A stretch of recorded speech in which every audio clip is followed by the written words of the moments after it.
So today's topic is we are going to make use of Kirchhoff's voltage law to find the current through these branches given in the circuit. So find the current through all the branches. That's the question. So for solving this circuit, first we will assume the current directions. So first I am making use of this direction I1, then this direction it is I2. You can fix any direction. Then this current, which is we can call it as I3, or I will make use of Kirchhoff's current law. By Kirchhoff's current law, I1 is the current entering here, I2 is the current entering here. So the current leaving away from the node is I1 plus I2. Okay? Okay, right. Now we will consider this closed loop. This closed loop, we will fix the polarity minus plus. Current is flowing this way, so this is plus minus. Current is moving in this direction, so plus minus, and this is minus plus, current moving in this direction, so this is plus and this is minus. So now we have fixed the polarity. Next what we have to see is, we will consider this loop. I am moving in clockwise. Okay, I am moving in clockwise direction, so this is rise in potential 100. Okay. Now this is fall in potential. Why? Current is flowing this way, positive to negative. So there is a voltage drop. So for fall in potential minus 10 times I1. Why 10 times I1? This is R multiplied by I will give you voltage. So we are writing the voltage equation. And from here to here, once again fall in potential. So minus 10, and the current flowing through the 10 ohm resistor is I1 plus I2. This is equal to 0. So this is the equation for the first loop.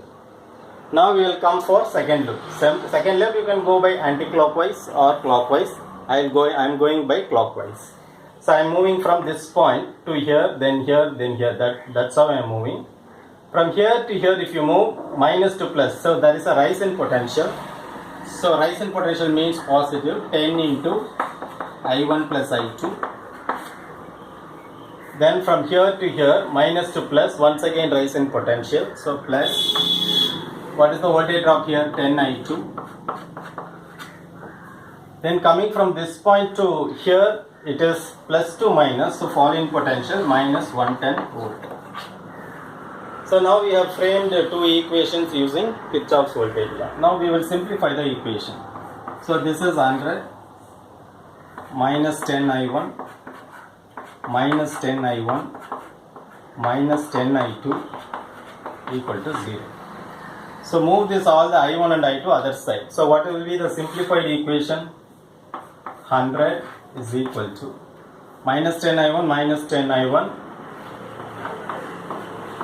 minus, when it moves other side, it's 20 I1. Bring this term to the other side, it is plus 10 I2. This is first equation. Now for the second case, we have 10 I1 plus 10 I2 plus 10 I2 equal to, you move this term to the other side, that is 110 volts. Now after simplification we will get 110 is equal to 10 I1 plus 10 I2, 20 I2. So now we have two equations, two unknowns. Therefore we can solve for I1 and I2. Okay. So I want to solve by matrix or apply Cramer's rule for solving this problem. So first is 20, 10, 20, 10, 10, 20. Then we have I1, I2,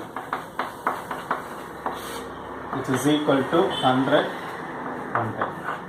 Okay. Now, first we have to find del. Del is what? 20 into 20, 400 minus 10 into 10, 100, which is 300. Now I1 is, you fix this in the first column, that is 100 110, 10, 20 divided by del. So this will give you 2000 minus 1100 divided by del. Del is what? 300. Now this will give you 2000 minus 1100, which is 900. So this will give you 3 amps. That is, now we got the result for I1. I1 is equal to 3 amps. Okay. Next we have to find out for I2.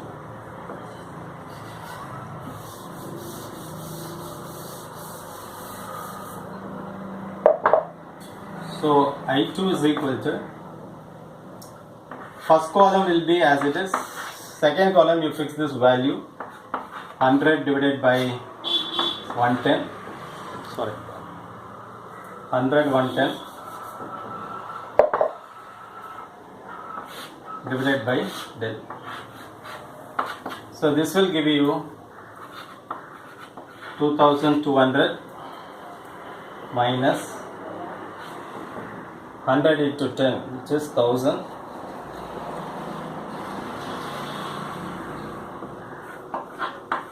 1000 divided by del. Del value is 300.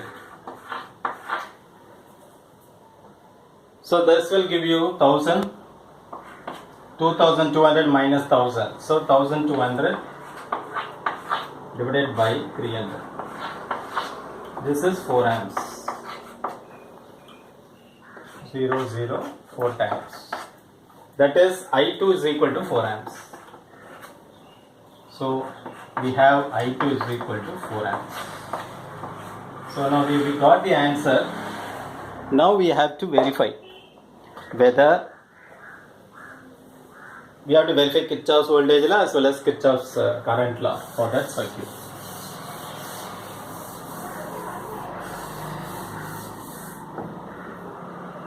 So first, if you see this current I1, we got it as 3 amps. So I1 equal to 3 amps. And I2 is the current moving this way. We got it as 4 amps. So I2 is equal to 4 amps. Now both the current are joining and going this way. That is I1 plus I2. This is 4 plus 3, 7 ampere. So this current is 7 ampere. Okay. Now we have to see the voltage drops. I will redraw neatly.